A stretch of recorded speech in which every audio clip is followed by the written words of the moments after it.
नमस्कार। श्रीमद् वाल्मीकि रामायण अखंड पाठ में आज हम पढ़ेंगे अष्टमः सर्ग। हमारा आज का कथा वस्तु है मंथरा का पुनः श्री राम के राज्याभिषेक को कैकेयी के लिए अनिष्टकारी बताना, कैकेयी का श्री राम के गुणों को बताकर उनके अभिषेक का समर्थन करना, तत्पश्चात कुब्जा का पुनः श्री राम राज्य को भरत के लिए भयजनक बताकर कैकेयी को निरंतर भड़काते रहना। तो आइए प्रारंभ करते हैं आज का पाठ। मंथरा त्वभ्य सूयै नामुत्सृज्या भरणं हि तत् उवाचेदं ततो वाक्यं कोपदुःख समन्विता। हर्षं किमर्थमस्थाने कृतवत्स्यसि बालिशे शोकसागर मध्यस्थं नात्मानं वबुध्यसे। मनसा प्रहसामि त्वां देवी दुःखार्दिता सती यच्छोचितव्ये हृष्टासि प्राप्य त्वं व्यसनं महत्। तो कैकेयी ने मंथरा की बात मानी नहीं है, उल्टे कैकेयी तो प्रसन्न है राम के राज्याभिषेक की सुनकर और मंथरा से कहा है कि तू मुझसे कोई श्रेष्ठ वर मांग ले, मैं अवश्य दूंगी। तो यह सुनकर मंथरा ने कैकेयी की निंदा करके उसके दिए हुए आभूषण को उठाकर फेंक दिया और कोप तथा दुख से भरकर वो इस प्रकार बोली, रानी तुम बड़ी नादान हो। अहो, तुमने यह बेमौके हर्ष किस लिए प्रकट किया? तुम्हें शोक के स्थान पर प्रसन्नता कैसे हो रही है? अरे, तुम शोक के समुद्र में डूबी हुई हो तो भी तुम्हें अपनी इस विपन्नावस्था का बोध नहीं हो रहा है। हे देवी, इस महान संकट में पड़ने पर जहां तुम्हें शोक होना चाहिए वहीं हर्ष हो रहा है।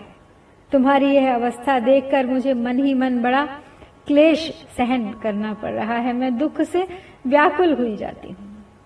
शोचामि दुर्मते त्वं ते काहि प्राज्ञा प्रहर्षयेत्। अरेह सपत्नी पुत्रस्य वृद्धिं मृत्योरिवागताम्।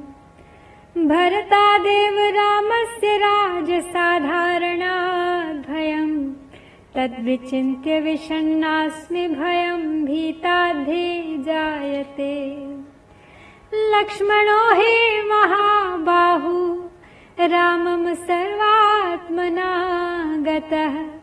शत्रुघ्नश्चापि भरतं काकुत्स्थं लक्ष्मणो यथा। आगे कहती है, मुझे तुम्हारी दुर्बुद्धि के लिए ही अधिक शोक हो रहा है।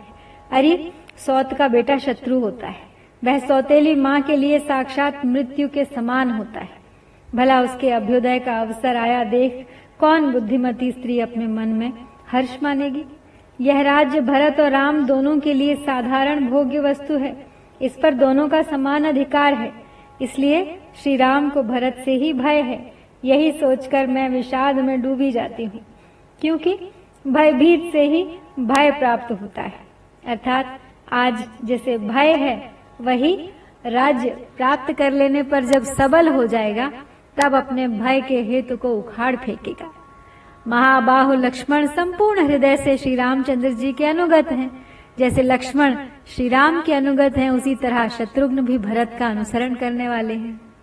प्रत्यासन्न क्रमेणापि भरतस्यैव भामिनी राजक्रमो विसृष्टस्तु तयोस्तावद्यवीयसोः। विदुषः क्षत्रचारित्रे प्राग्रस्य प्राप्तकारिणः भयात् प्रवेपे रामस्य चिन्तयन्ति तवात्मजम्। सुभगा किल कौसल्या यस्याः पुत्रोऽभिषेक्ष्यते यौवराज्येन महता श्वः पुष्येण द्विजोत्तमैः। तो हे भामिनी, उत्पत्ति के क्रम से श्री राम के बाद भरत का ही पहले राज्य पर अधिकार हो सकता है, अतः भरत से भय होना स्वाभाविक है। लक्ष्मण और शत्रुघ्न तो छोटे हैं, अतः उनके लिए राज्य प्राप्ति की संभावना दूर है। श्री राम समस्त शास्त्रों के ज्ञाता हैं, विशेषतः क्षत्रिय चरित्र राजनीति के पंडित हैं तथा समयोचित कर्तव्य का पालन करने वाले हैं। अतः उनका तुम्हारे पुत्र के प्रति जो क्रूरतापूर्ण बर्ताव होगा उसे सोचकर मैं भय से कांप उठती हूँ। वास्तव में कौशल्या ही सौभाग्यवती हैं, जिनके पुत्र का कल पुष्य नक्षत्र के योग में श्रेष्ठ ब्राह्मणों द्वारा युवराज के महान पद पर अभिषेक होने जा रहा है। प्राप्ताम वसुमतीम प्रीतिम प्रतीताम हत विद्विषम उपस्थास्यसि कौसल्याम दासीवत्वं कृतांजलिः। एवं च त्वं सहस्माभिस्तस्याः प्रेष्या भविष्यसि पुत्रश्च तव रामस्य प्रेष्यत्वं हि गमिष्यति। हृष्टाः खलु भविष्यन्ति रामस्य परमाः स्त्रियः अप्रहृष्टा भविष्यन्ति स्नुषास्ते भरत क्षये। तो कौशल्या के बारे में कहते हुए मंथरा कहती है कि वे भूमंडल का निष्कंटक राज्य पाकर प्रसन्न होंगी, क्योंकि वे राजा की विश्वास पात्र हैं और तुम दासी की भांति हाथ जोड़कर उनकी सेवा में उपस्थित रहोगी। इस प्रकार हम लोगों के साथ तुम भी कौशल्या की दासी बन जाओगी और तुम्हारे पुत्र भरत को भी श्री रामचंद्र जी की गुलामी करनी पड़ेगी। श्री रामचंद्र जी के अंतःपुर की परम सुंदरी स्त्रियां सीता देवी और उनकी सखियां निश्चय ही बहुत प्रसन्न होंगी और भरत के प्रभुत्व का नाश होने से तुम्हारी बहुएं शोकमग्न हो जाएंगी बेचारी। ताम दृष्ट्वा परम प्रीताम ब्रुवंतीम मंथराम ततः रामस्यैव गुणान् देवी कैकेयी प्रशंसः। धर्मज्ञो गुणवान् दान्तः कृतज्ञः सत्यवान् शुचिः। रामो राजसुतो ज्येष्ठो यौवराजमतो अर्हति। भ्रातॄन् भृत्यांश्च दीर्घायुः पितृवत् पालयिष्यति। संतप्यसे कथं कुब्जे श्रुत्वा रामाभिषेचनम्। मंथरा को अत्यंत अप्रसन्नता के कारण इस प्रकार बहकी बहकी बातें करती देख देवी कैकेयी ने श्री राम के गुणों की ही प्रशंसा करते हुए कहा, एक कुब्जे, श्री राम धर्म के ज्ञाता, गुणवान, जितेंद्रिय, कृतज्ञ, सत्यवादी और पवित्र होने के साथ ही महाराज के ज्येष्ठ पुत्र हैं। अतः युवराज होने के योग्य वे ही हैं। वे दीर्घ जीवी होकर अपने भाइयों और भृत्यों का पिता की भांति पालन करेंगे। कुब्जे, उनके अभिषेक की बात सुनकर तू इतना जल क्यों रही है? भरतश्चापि रामस्य ध्रुवं वर्षशतात् परं पितृपैतामहं राज्यं वाप्स्यते नरर्षभः। सा त्वमभ्युदये प्राप्ते दह्यमानेव मंथरे भविष्यति च कल्याणे किमिदं परितप्यसे। यथा वै भरतो मान्यस्तथा भूयोऽपि राघवः कौसल्यातो अतिरिक्तं च मम शुश्रूषते बहु। तो श्री राम के राज्याभिषेक के बाद, राज्य प्राप्ति के 100 वर्ष बाद नरश्रेष्ठ भरत को भी निश्चय ही अपने पिता पितामहों का राज्य मिलेगा। मंथरे, ऐसे अभ्युदय की प्राप्ति के समय, जबकि भविष्य में कल्याण ही कल्याण दिखाई दे रहा है, तू इस प्रकार जलती हुई सी संतप्त क्यों हो रही है? मेरे लिए जैसे भरत आदर के पात्र हैं, वैसे ही बल्कि उनसे भी बढ़कर श्री राम हैं, क्योंकि वे कौशल्या से भी बढ़कर मेरी बहुत सेवा किया करते हैं। राज्यम यदि ही रामस्य भरतस्यापि तत्तदा मन्यते हि यथात्मानं यथा भ्रातृंस्तु राघवः। कैकेय्या वचनं श्रुत्वा मंथरा भृशदुःखिता दीर्घमुष्णं विनिश्वस्य कैकेयीदमब्रवीत्। अनर्थदर्शिनी मौख्यानन्नात्मानमवबुध्यसे शोक व्यसन विस्तीर्णे मज्जन्ते दुख सागरे। तो यदि श्री राम को राज्य मिल रहा है तो उसे भरत को ही मिला हुआ समझ, क्योंकि श्री रामचंद्र अपने भाइयों को ही अपने ही समान समझते हैं। कैकेयी की यह बात सुनकर मंथरा को बड़ा दुख हुआ और एक लंबी गर्म सांस खींचकर फिर बोली कैकेयी से, रानी, तुम मूर्खतावश अनर्थ को ही अर्थ समझ रही हो। तुम्हें अपनी स्थिति का पता नहीं है। तुम दुख के उस महासागर में डूब रही हो जो शोक, इष्ट से वियोग की चिंता और व्यसन यानी अनिष्ट की प्राप्ति के दुख से महान विस्तार को प्राप्त हो रहा है। भविता राघवो राजा राघवस्य च यः सुतः राजवंशात् तु भरतः कैकेयी परिहास्यते। न हि राज्ञः सुताः सर्वे राज्ये तिष्ठन्ति भामिनि स्थाप्यमानेषु सर्वेषु सुमहाननयो भवेत्।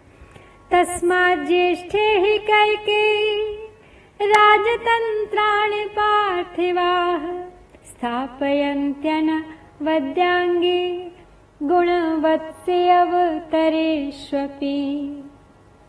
तो हे कैकेयी राजकुमारी, जब श्री रामचंद्र राजा हो जाएंगे तब उनके बाद उनका जो पुत्र होगा उसी को राज्य मिलेगा।